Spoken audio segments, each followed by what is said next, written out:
Hey, What's up? how did you get here?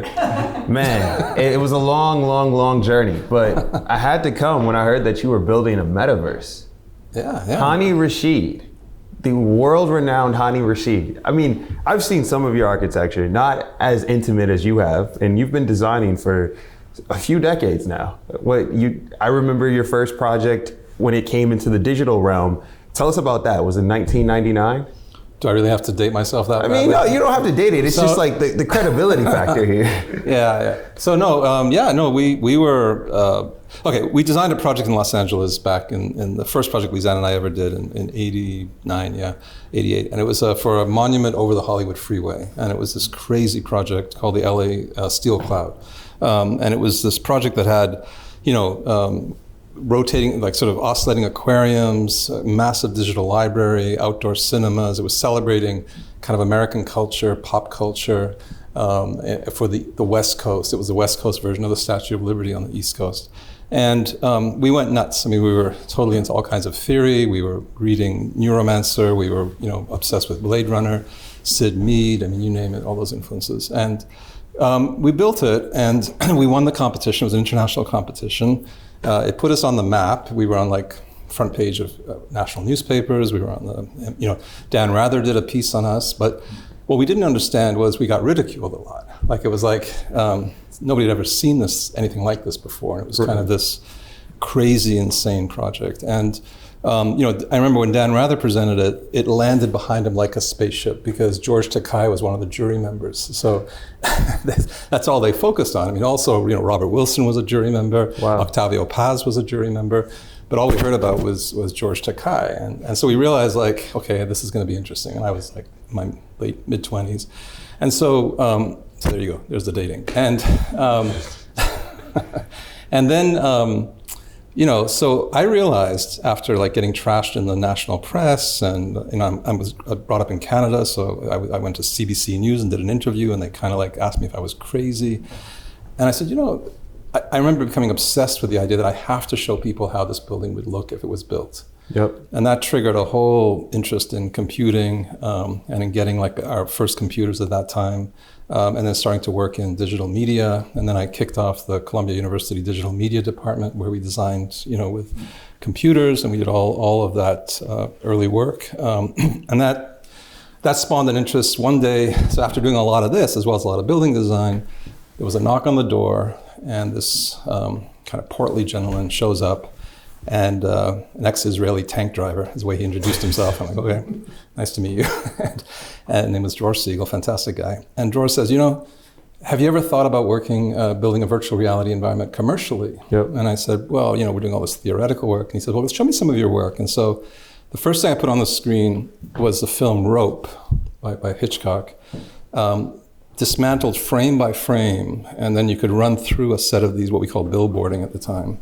And you run through these billboards, and you run through the entire film as if it was the rope that Hitchcock used to make the film. And then we have, of course, one black frame, which was the back of the guy's jacket. And then we go to the second part.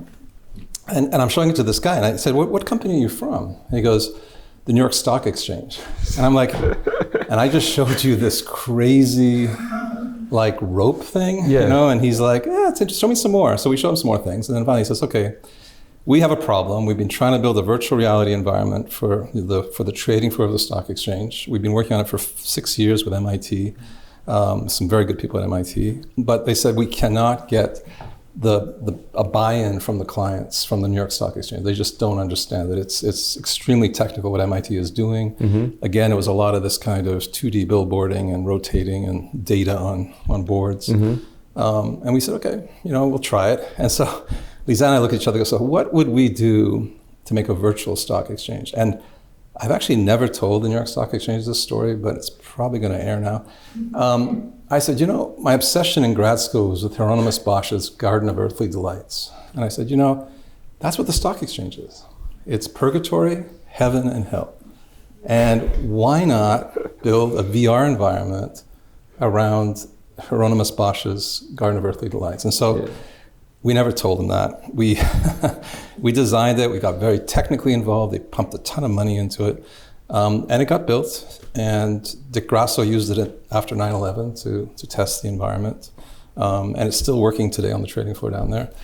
I don't think they want to know it was based on the Garden of Earthly Delights, but Right. it was a great way to transition from a technical problem into a humanist problem. Okay. And to make it about, the visceral human experience of being in VR space.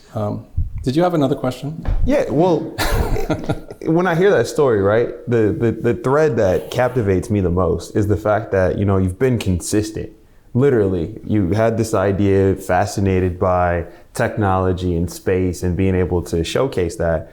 And here we are jumping forward a few decades, and we're now in, the metaverse, which is, quite frankly, a loaded word. Like, what does the metaverse mean to you? So because I originally did read Snow Crash back then, it was it's a dystopian idea, that was there. But of course, it's taken such a massive turn, especially with, Facebook and everything else that's bought into it and the world getting into it, that I think the word has transcended its dystopian kind of original lexicon or roots.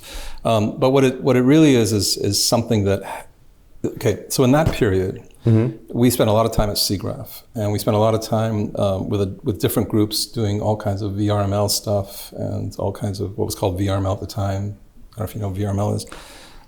And we were doing all this work, and we worked with a company called Cybernaut. And Cybernaut was a retina scanning headset company. Wow. And I remember going down to SIGGRAPH with the New York Stock Exchange gang, and they were like, suit and tie spreadsheet guys. And I said, okay, this company has a headset. You're going to put this on, and you're going to see the VR environment we've created for you, and you can actually fly around in it. And at that time, that sounded ridiculously radical. Yeah, for sure. And they said, and they started to put them on. They go, well, how does this technology work? And the guy from Cybernaut says, it's a retina scan. And they look and go, retina scan? I go, yeah, we project a laser into the back of your retina. And they go like, bang, on the table, going, no, there's no way we're going to have our retinas like laser scan. And I remember thinking, okay, so this technology has a way to go before you get a buy-in and you can start, getting it to be more popular. Now, I feel like literally the story of Rip Van Winkle, because the dot-com crash came, 9/11, right? The bottom fell out of everyone pulled their funding out. We were very much involved in that stuff, and then all of a sudden, the last couple of years, we've seen this incredible rise, and then the rise in the metaverse and the rise in the technology is the result of manageable hardware and a major acceleration in the capabilities of our technology. So the fact that we have standalone headsets that carry computing power that allow us to go into the metaverse is a massive step forward. The fact that we have software and we can develop software like Unity or Unreal Engine, where we can actually build worlds. We as architects have always been building virtual worlds. So all of a sudden we have all of these amazing capabilities and tools that are at our disposal. Right. And it occurred to me as we were doing that, and then of course meeting Carola and you and the Diminti crew, I realized that it's basically a little flip of the switch to be building these fascinating worlds in a completely immersive environment in which we can get into a space, not only being comfortable but also experience a kind of metaphysical aspect of spatiality, which is a big thing for us as architects. So let me stop there. I mean, when I think about the web, so we go to the web in the mid to early 90s, you have effectively web pages like Yahoo GeoCities and listicle directory things where people would go and they would read information. Right. And that's era one. Era two, you have web 2, which is largely referred to as the read-write era, where people would go and find information, but they could also have a blog or they could have a social media profile. And then you have Web 3, which is the era we're currently coexisting in, where you have, artificial intelligence and machine learning doing all kinds of crazy things and creating spatial environments, sort of like what we're about to showcase today. But you also have the concept of ownership and spatial awareness, as you were much describing. What is different to you, having been in each generation, about this era and this architecture? Because you're a designer, so it's like you've been designing in each era, but this era you seem to be a little bit more honed in. So Marshall McLuhan wrote very prophetically and very profoundly that to move into new media, you need to quote the old media. That's the famous axiom of his. And I've always thought about that in terms of every transition. I mean, the transitions before our time generationally of radio to television, for example, and so on. So the internet and the metaverse, let's say now, has been moving in a kind of rapid, almost hockey stick-like curve towards this taking old media, quoting it, moving into new media, right? So going through the web, let's say Web 1.0 paradigm or 2.0. Of the magazine to the internet browser, right. to the web page. I think that trajectory, for me, what's interesting about that is not so much, what's driving me, let's say, is not so much where we are here and now, it's where this hockey stick is going. And where it's going is, and I'm convinced of this, like no one's going to convince me otherwise, is that we're moving towards completely hybridized augmented reality experiences of the real. So what we're now at the nascent period of that. This is a big step forward. Eventually, our experiences, much like they are now with our phones or our tools, we're pretty well tied to our phones. We're kind of cyborgs already, right? We walk around with the phones. I'm losing my mind now because my phone's upstairs. So I'm like, I know what's going on. So to break that down in this new reality that you see transforming. There is the current world, which is the world that we live in, the one that we're existing and having this conversation in. Right. And then there's a digital clone of that world, or some representation? No, that's the stages we're in now is well, that's one of the theories, I guess. But the stages we're in now is that we're building new worlds to supplement these worlds. Okay. And then I think what's interesting about that is that we are developing a new set of requisites or paradigms or rationales for another reality, which we will think of as real. The experiences that we're having, and I knew this from back at the early stages of working in VR and VRML software and experimenting with my students at Columbia University, is that we are developing what we would call real experiences in augmented or virtual reality. So in other words, we can refer to them. And one of the first things I remember thinking, I remember when I had my first group of students at Columbia in the digital design labs.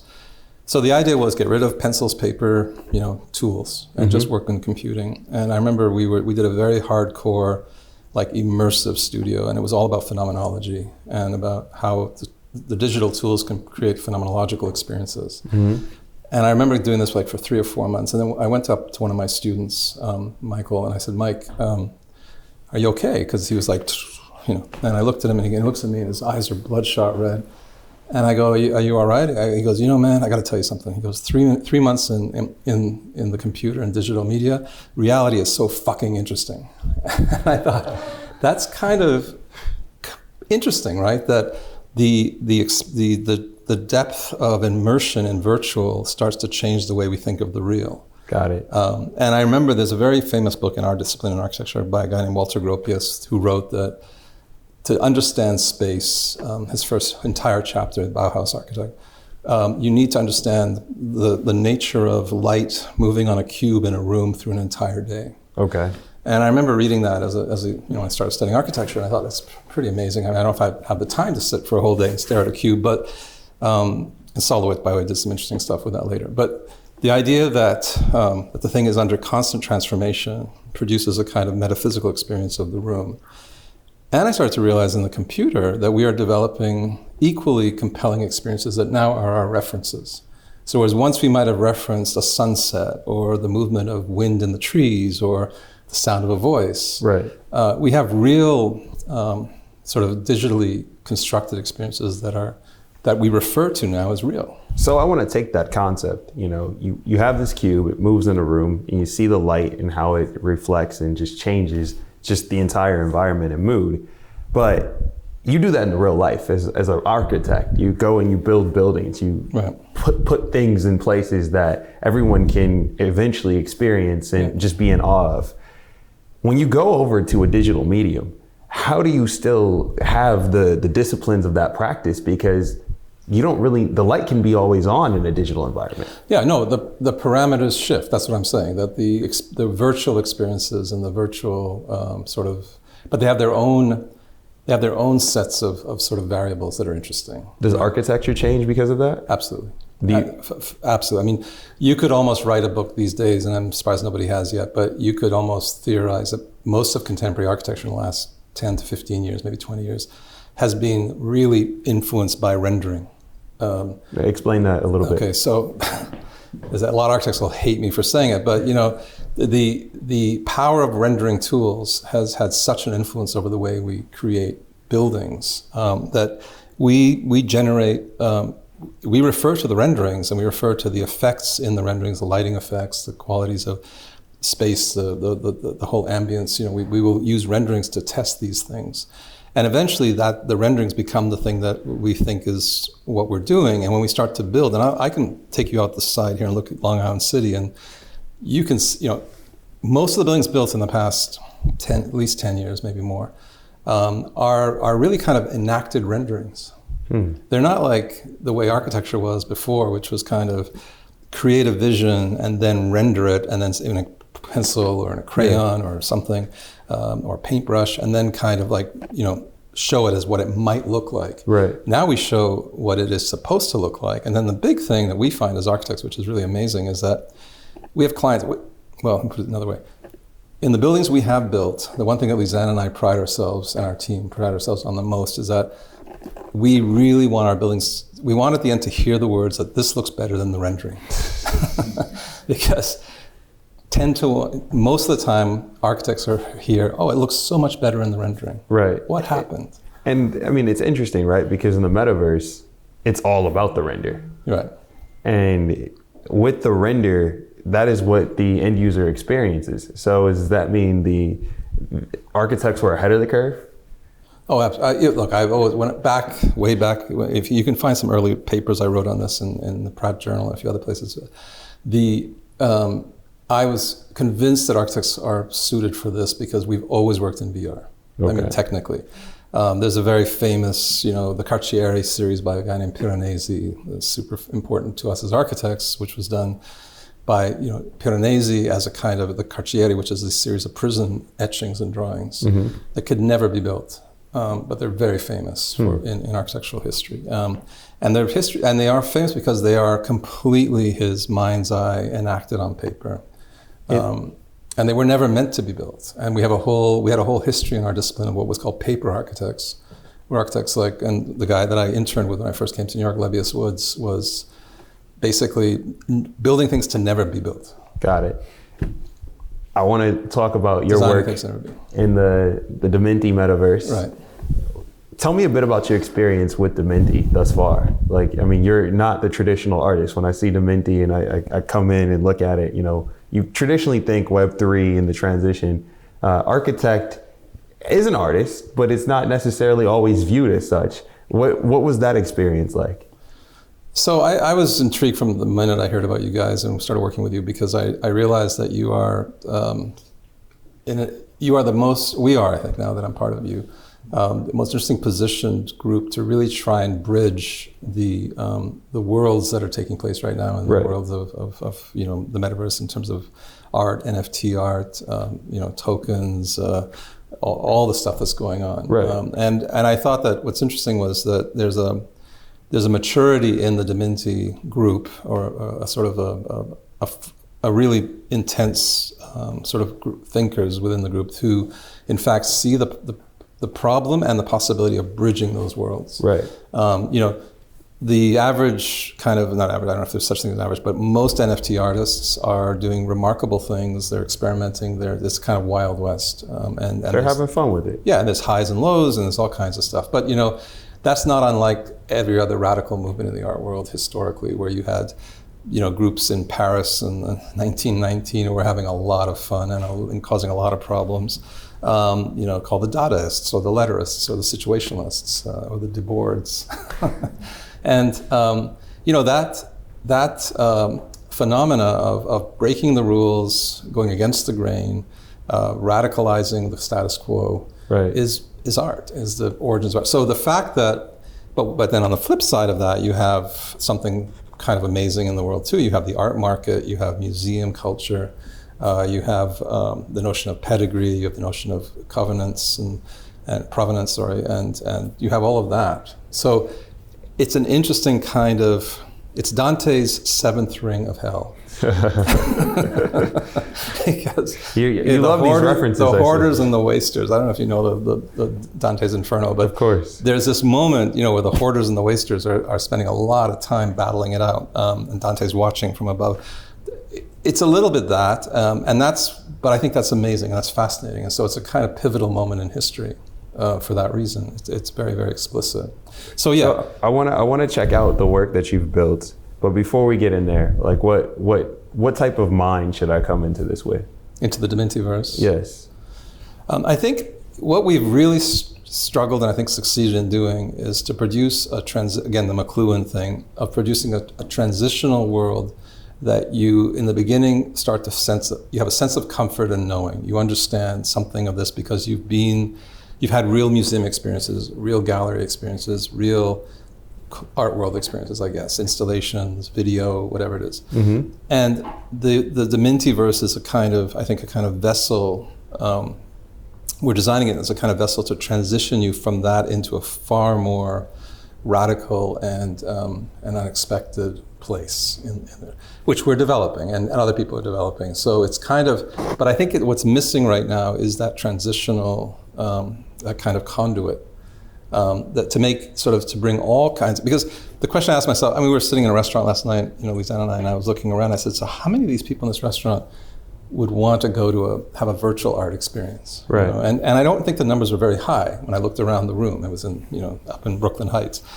So I'm like, but what would make these people kind of say to each other across the table, did you see that show? I need to go, you got to see that show. And they say, where is it? Is it in Chelsea?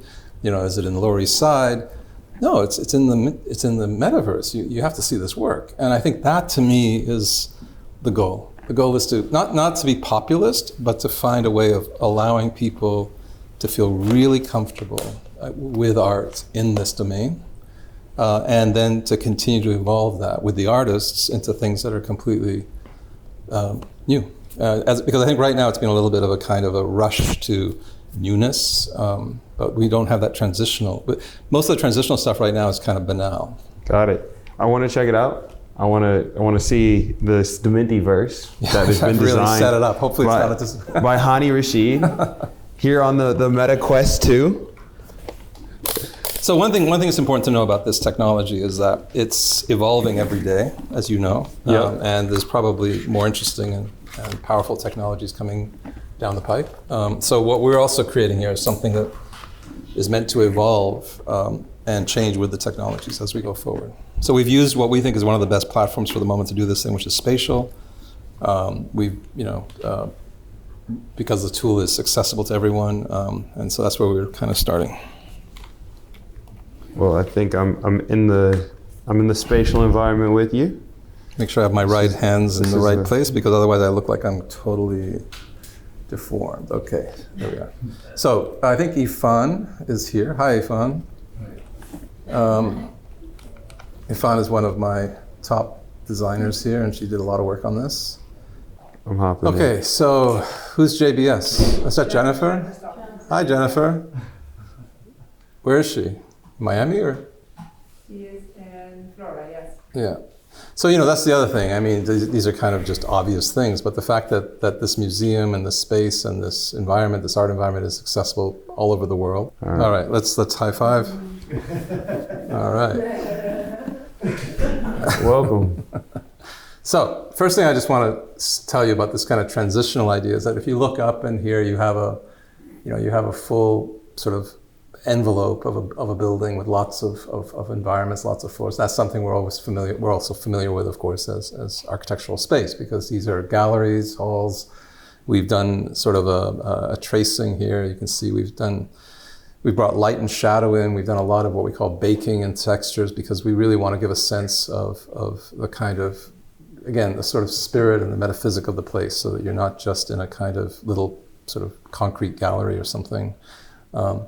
We have actually here, I believe this one is actually owned by one of the owners, right? By Shalom? Yes. This CryptoPunk here. And we've actually turned it into a sculpture. So it's kind of interesting that we start to take these things that are JPEGs and are collected as such as NFTs, and then we can actually build them into these kind of objects and these spatial objects. And along the route to augmented reality, I can imagine this being constructed one day in actuality and being part of the whole collection. So that's a kind of a maturing of the NFT, let's say, Wild West. Similarly, up here, Damien Hirst's piece, which is owned by Jennifer, which is an NFT. And we've made it kind of a large piece that's really beautiful to see at this scale. We have the idea to take you back into kind of real world possibilities of actually having catalogs. I don't know if you can see these. Yeah, I see the first catalog. Very cool. Of course. Who else would I put as the first? I recognize David Sally. I see you've got some Sarah Mahoyas in here. So this is a mock-up of potential catalogs, which could in fact. I mean, we could get to the point where you could touch it and maybe it's sent to your house via FedEx or things like that eventually. So there's a kind of a commerce side to this, which is the ability to buy the catalog, which we all do when we see compelling shows. I love it. You made a virtual space with a virtual store. Yeah. And then if you sort of come over here, let's go into the bubble room here. So before you go here, I mean, this space looks incredible, man. Like the textures, the rendering. You spent a lot of time in here. Well, like I said, I mean, one of the things is there's a limitation to this software. There's only so much we can do. I have a 25-year-old son who's been playing in computers and games since he was 1. So when he looks at it, he's like, Dad, with Unreal Engine, we can do this and you can do that and all kinds. So there's an amazing chasm right now between a high-end simulation software and gaming industry versus this kind of real-time social spaces that we're creating, and they're coming together slowly. But as a true creator, you're working within the boundaries and providing an experience that is one to be reckoned with. Like this is phenomenal.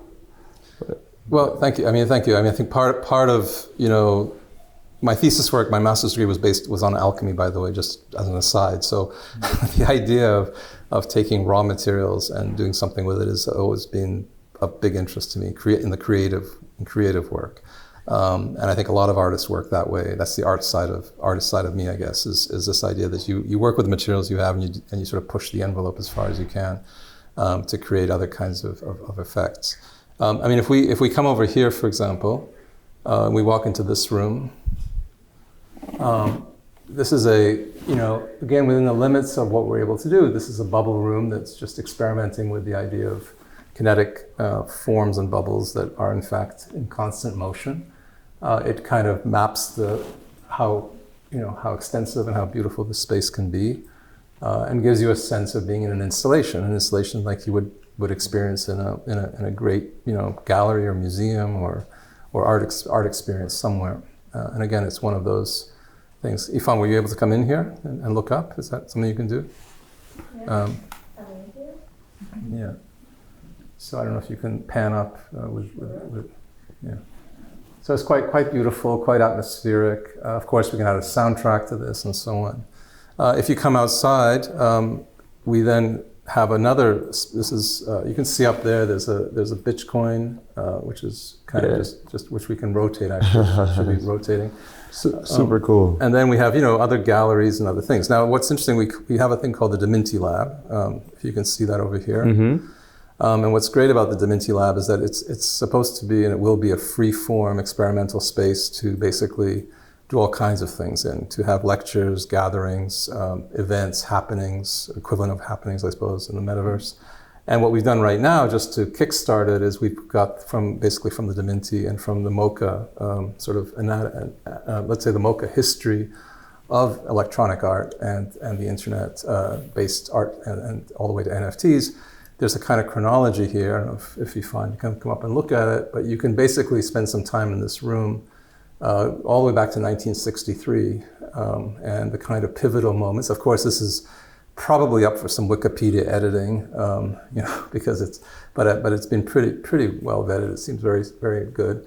63 to 68, and as I go down the panels, I can see here the sort of milestones in electronic art, and then all the way to places like ZKM and Karlsruhe, where Peter Weibel kind of did some extraordinary things quite early on with the advent of that institution. It's actually work by a friend of mine, Richie.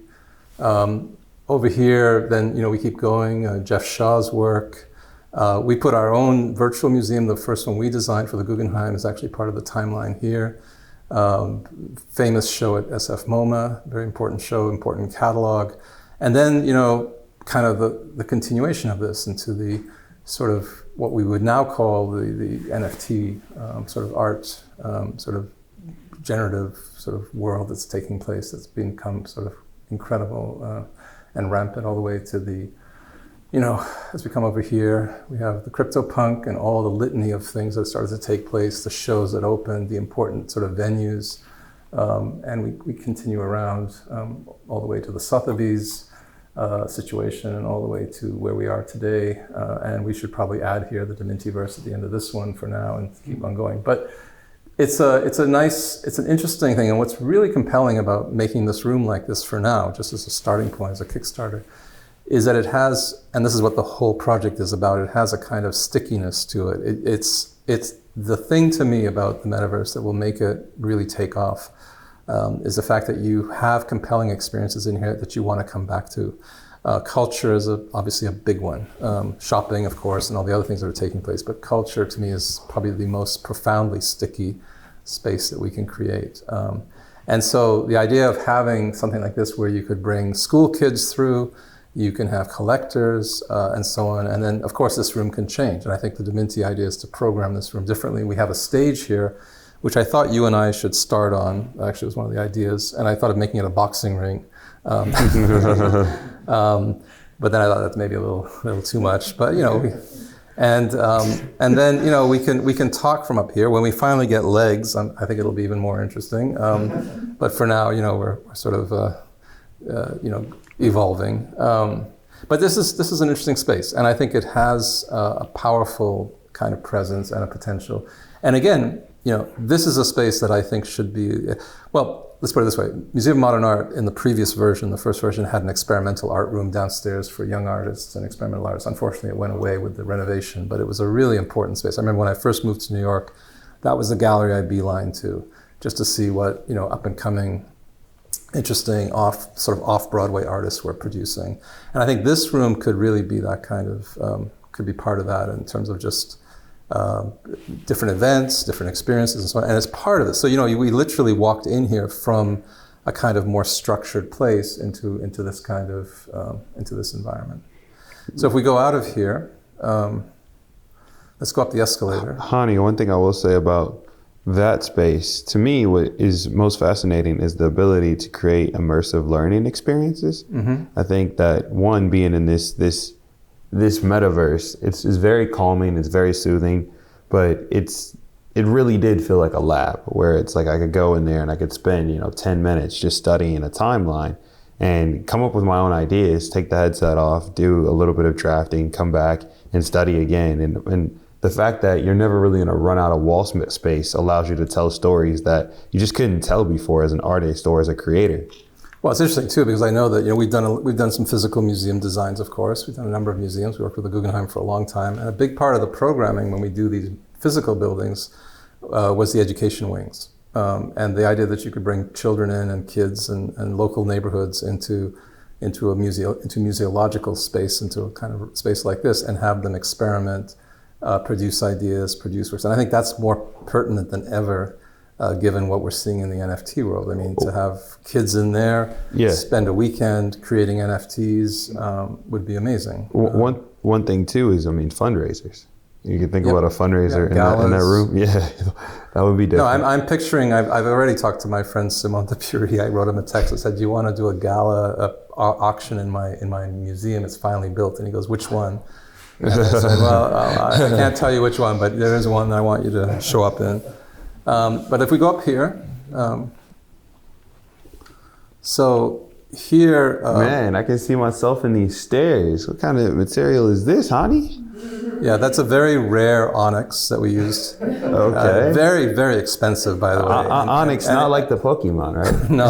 Okay. That was shipped all the way from some far island in Fiji, somewhere. I don't know. Okay, so here we have a very beautifully grafted graphic work on the upcoming program, which you, of course, are very much. I know a lot of these artists, and I know they're going to be very excited to see this space because this is the first time we're seeing it. Yeah. But obviously, we kicked it off with you, Hani Rashid, the one and only. And when I come in here, I understand why you are the Hani Rashid.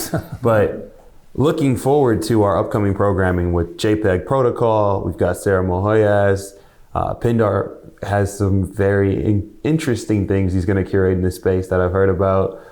We've got Richie Albinda and Zoe Buckman and Josephine Messapeaker and a few others that are just going to be having a lot of fun in your space that you really did create a canvas that now allows for artists of all types to come and explore and really get their first metaverse lap underneath their belt.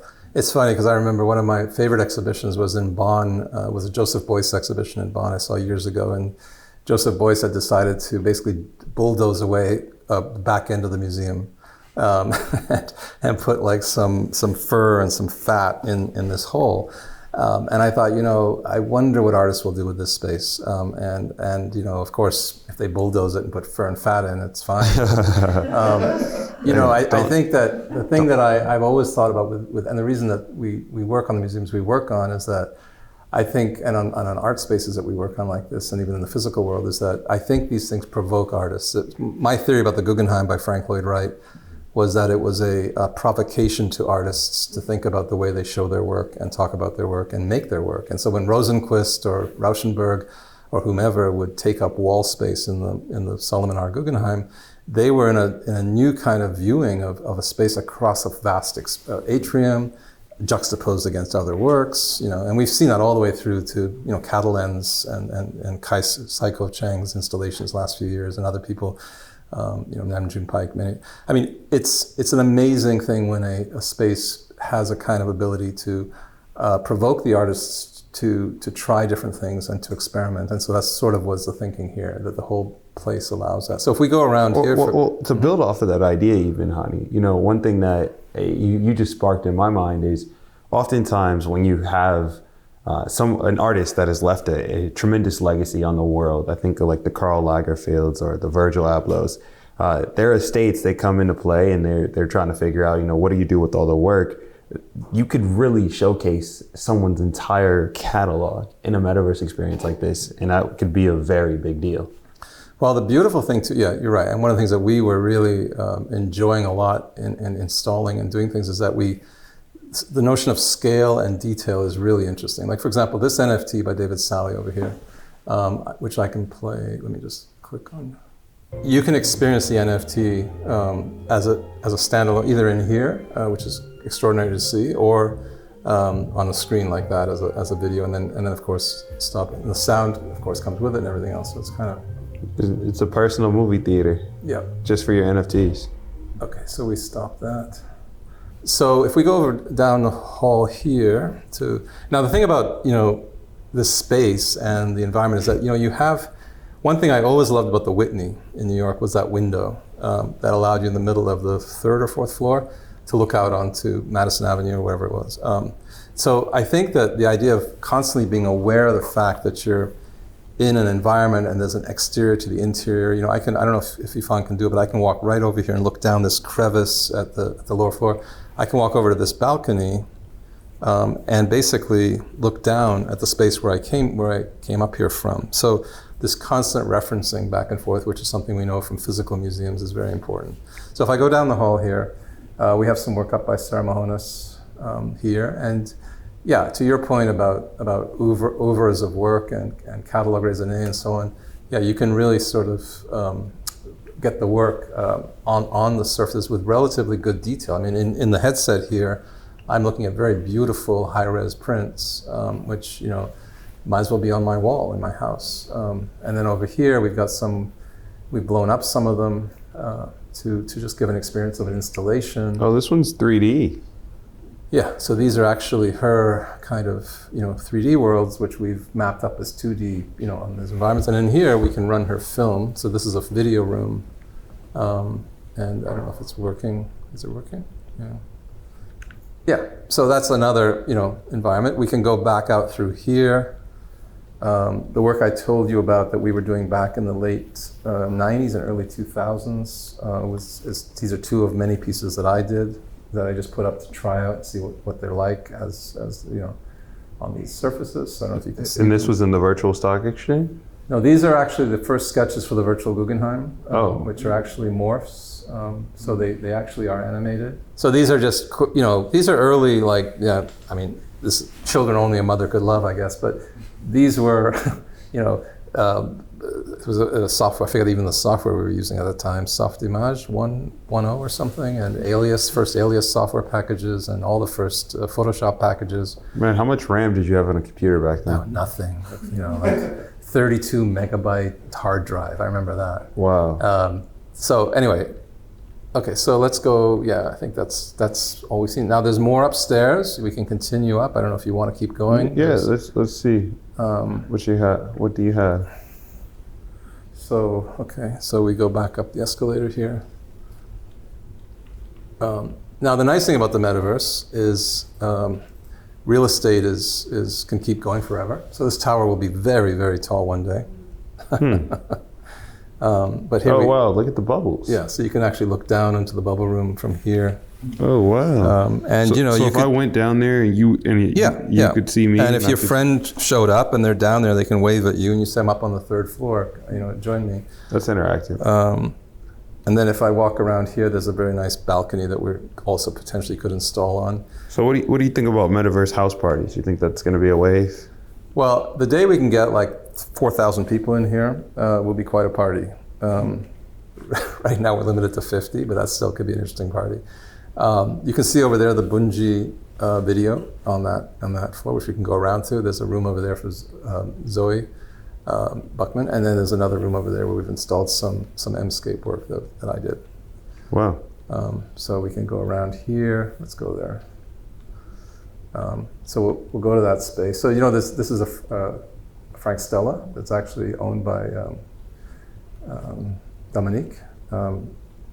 And it's not an NFT, that's just a work. And the reason we put that in there, by the way, was we wanted to test non-NFT art as part of the environment also, to see what would happen if you had a mix of, let's say, old world art versus, should I go into this room or no? We don't go in the Buckman room? Should we go? Let's go around the corner here. And we can go all the way, we can watch the Bungie video. Yeah, the Roblox, one of the things you guys commissioned in Roblox. Yeah, no, we worked with the artist Brendan Murphy to create a Bungie world in Roblox, and that's what you're watching here. And it's incredible the fact that you gave that experience that we created an additional life, because many people will only be able to experience it in Roblox, but now it lives forever in our museum. And in this room, we installed some work that I did. This is my work based on Solowitz sculptures that I was dismantling a few years ago and losing my mind over. So these are just some of these. So Hani, when can I put my drawings up? Whenever you want. That's the beauty of this place. We can take a look. I don't think I'm as talented as you, unfortunately. Yeah. But I thought these were interesting because they were kind of taking the idea of Solowitz's very beautiful cube structures and seeing what would happen if they were kind of atomized and dematerialized. And that's what this. I love the colors, especially on this one, because it's muted yet it still has like a crazy texture. Yeah. The question I have for you here is, metaverse graffiti. Do you think that that's going to be a thing? Yeah, I can see it becoming something quite powerful. I mean, one of the things I think as these tools evolve, the ability to give people the tools to come in and do things and to write, to make graffiti, to add notes and so on, I think it's really compelling. What about screenshots? You know how like the screenshot is taking on a life of its own on the iPhone. Do you think that like the screenshots in here, is that something you're worried about as a creator, or do you encourage that? No, absolutely. I mean, I think it's, I had a very good friend of mine who unfortunately passed away. He was a big collector, and he used to rant about how he didn't like the authority of the way curators would make him look at art. So he was a big collector actually, and he would go and collect things. This is way before, it's a few years ago now. He would collect things by taking pictures. He would sneak cameras in because the cameras weren't allowed. He was a very eccentric guy, and take these pictures, go back and reinstall the shows the way he wanted to see them. And I think that, and in fact, I did these pieces for Alan, for him, because he was obsessed with Solowit. And so I think that, no, I think by all means there's a, the interesting thing about building this and designing this is that there's an aspect to it of respect for the work, respect for the artists, learning about art, all the things that we hold dear in terms of why we go and have art experiences. At the same time, there needs to be these places which you can, like I said, whether the laboratory downstairs, whether we create other spaces where you can curate your own shows, do whatever you want, and turn it into kind of a way to resituate and rethink art. But I think it's a fine line. My condolences to your friend, and I'm sure he's very proud of his room here. It's very spectacular. He left an amazing photo collection in Houston, actually. You probably know who he is. I'll tell you. We'll talk about it later. So so here, so I don't know if you can see, we're looking down here to the space again. So we have this constant references back and forth. I can see somebody over there on the balcony. Honey, how did you create the depth?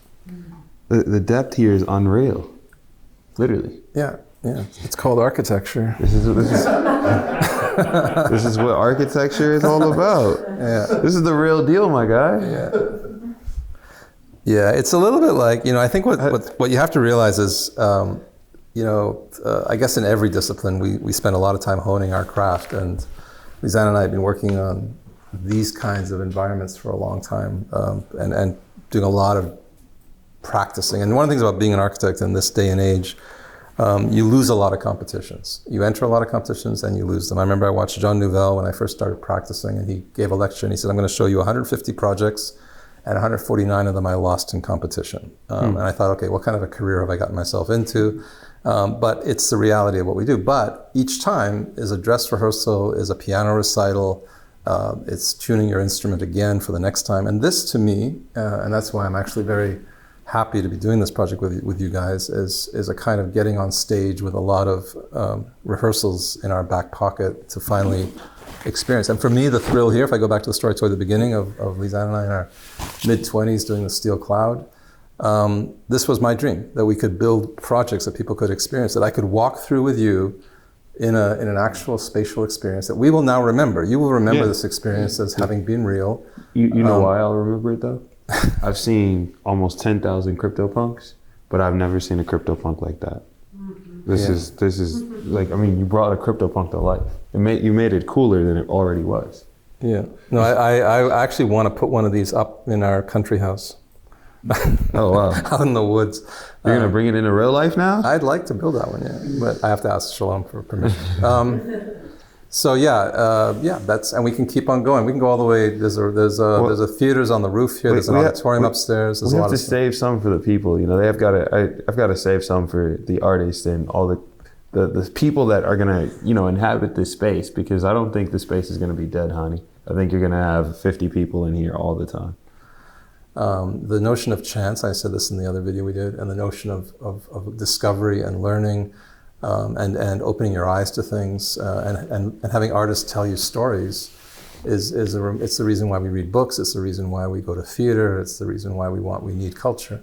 I would love to see this place become a regular haunt for people who just need to go and have another cultural experience, need to see something, they hear about something, they want something, they just spend time with it.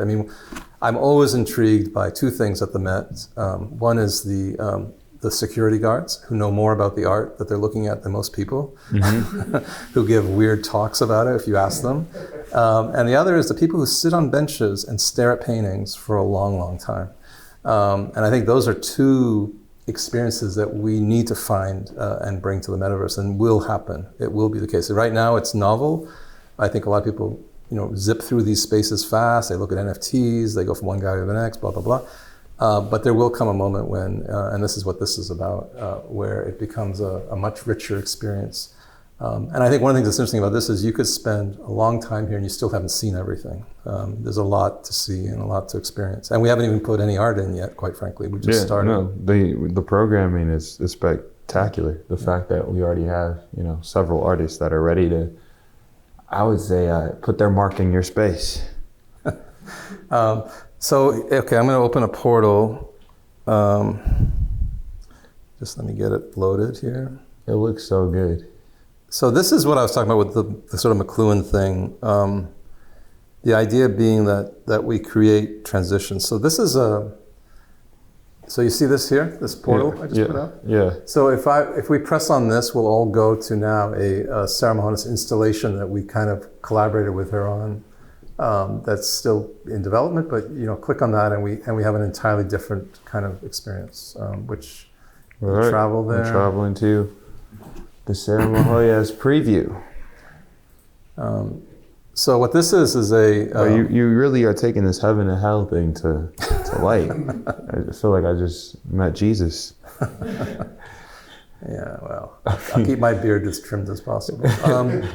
So this is a kind of space that we were influenced or inspired by her NFT work, which is this piece up here that's hanging in the room. Is Yvonne in here already? Mm-hmm. Okay. In fact, Yvonne worked on this and created much of this. So this is the NFT piece here. Oh, who's up there floating in space? Oh. And then what we did is we spatialized it. So we literally, not the company spatial, we turned it into a spatiality, and you can see how we've started to take them. What in Sarah's case are mirrors. This is quite a beautiful image because it's just two mirrors that then end up producing a kind of virtual architecture, a kind of colonnaded space by virtue of the arches of the mirrors. So it's an interesting, really interesting, phenomenal sort of image. And so we took that sort of bull by the horns and said, okay, well, let's really build that as a kind of island in which her NFT is kind of enshrined. And so we even imitated her sky that's in the image as the actual environment, which is. And this can go on. There's a number of ideas here of if this is actually an NFT as a spatial project. I mean, if this whole thing is an NFT, you could put your own things into this or have it as a kind of a beach house. No, for sure. I mean, this is it's just like the after party, after bar. You come here. If like the overflow or if the party gets too popping, I'll just drop into this portal. And we're hoping to do these with a number of artists. It's really a matter of both of us putting our swords down, let's say our egos, and figuring out a way to collaborate to produce another kind of compelling experience, which is obviously, and as I said, it's a transit. These are the kind of Alice in Wonderland, stepping through the looking glass worlds that the other space you were in. How'd you get the movement? How'd you get the movement to like be so? I've got my magician Dennis. Dennis the magician. I mean, like it's like Marvel is moving. Like that is so surreal. Yeah, it's quite beautiful. Yeah. And it's funny because as architects, one of the discussions Dennis and I had in here when we were doing this was, could you imagine a client letting us laser cut marble this big? Yeah, that's what I'm thinking. I'm like, dude, that's gotta be some heavy marble. Going to Carrara and actually going, no, I want a piece that's 18 meters, 22 meters high, and I want it laser cut perfectly into arches. Trippy, right? Yeah, I mean, my mind's like blown, literally. No, it's an amazing experience to actually be working in this environment as architects and doing what we can. Again, one of the things that I'm kind of committed to is that the theory, the history, the sort of the work we do as architects has a lot of value when we apply it in a very disciplined way to this stuff. And I think one of the criticisms I have of what I'm seeing, but it's only because it's in its nascent period, is that some people think that it's kind of a free for all, that we can eliminate all the past, all history, and just produce sort of. But those things aren't grounded, and they don't. There's something amiss there, and I've always subscribed to the idea of standing on the shoulders of giants, and this has all kinds of weird histories in it, and I always wonder what the giants' shoulders that I'm standing on, if I'm getting them to turn in their graves, which is sort of my goal. So I don't know how much you know about like the crypto verse. Have you spent any time there yet? Well, I'm learning every day much more. Yeah. So, you've seen the prices for some of these NFTs, right? Oh yeah. Pretty astronomical. Yeah. And some people, they do it just because they want to flex or have a certain social status in the digital space. Same way you might buy an old school Rolex or something. And what's fascinating to me when I'm in like this room is imagine having like a date night. You have your crypto date. You want to bring them somewhere, and like you buy the Hani Rashid, I don't know, Sarah Mahoya's space, and we set up like a virtual dinner and date night in here. What do you think? Is that a cheap date? Yeah. I'm really glad I missed out on that.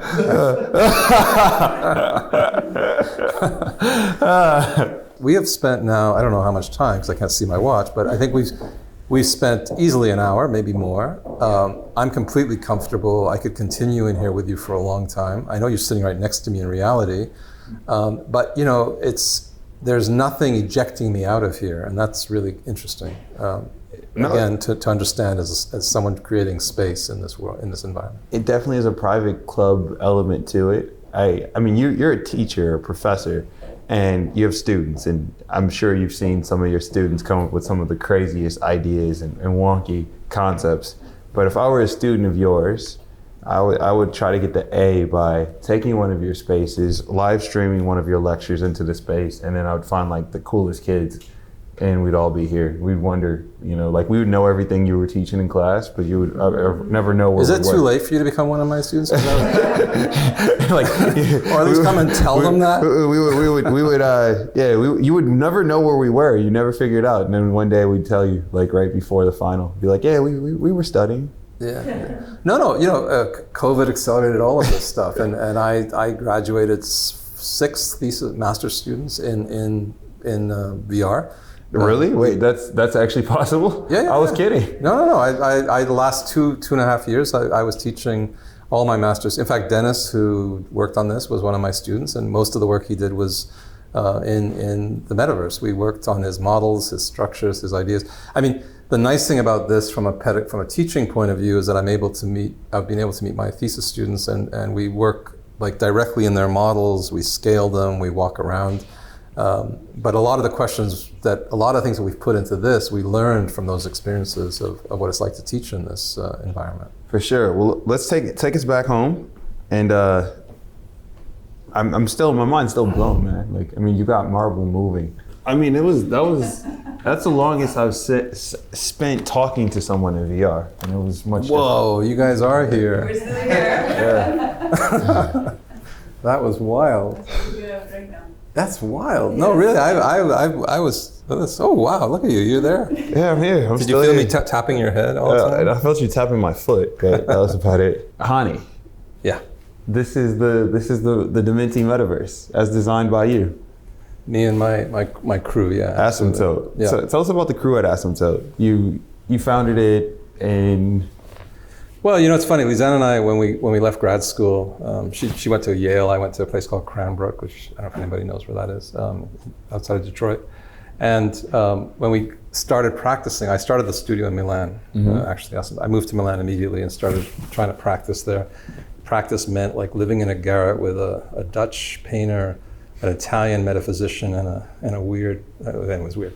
And we did a lot of smoking and talking, but we couldn't get any jobs. And it was like, but we had this idea for a practice, like for an experimental studio. And Lisanne showed up, and she was doing she was doing this competitive cycling thing in south of France. And so she's like, she was well fed and fit, and I was like, a mess. And she's like, I think we should move the studio somewhere where we can actually, have a business, not just like hang around in your garret all day long, like imagining what the world's going to look like. So we got up and left and came to New York. And our kind of philosophy was to create an atelier or a studio where we ourselves would love to go to every day and work in. And that was our whole mandate. And so anyone who's working with us can sense that. I think the people that we have with us who are fantastic, Ifan is sitting there, she's amazing. Other people that are here, some are remote now, a lot of them are remote as well. It's generally, it's an old school idea of the atelier with a kind of, obviously 21st to 22nd century immersion in technology. And I love that. Hani, it's been a pleasure. The metaverse, I'm super excited for it. That metaverse hand And you miss those sparkles now? No, I mean, I see it in real life. You don't see in 3D? No? I don't see in 3D. You don't see it in 3D? Oh man. One of the reasons I never really got into drugs at all was because my mind goes totally insane with dimensional space, which I think I'm already quite adequately drugged. So it's just a bad idea to get high and see space for me personally. But I see a lot in 3D. I feel like you got high in there. Like you took a few places. Yeah, no. I mean, it's funny. I thought about this the other day because sometimes when we're doing projects here and even our building projects, I will come to the office and sometimes have meetings and say, I've got the idea, and Ifan, who's one of my best designers, will say to me, well, how'd you, we just started, how did you have that idea? And I said, well, I kind of, from the time I went to sleep till I woke up, I built about 1,100 models in my head.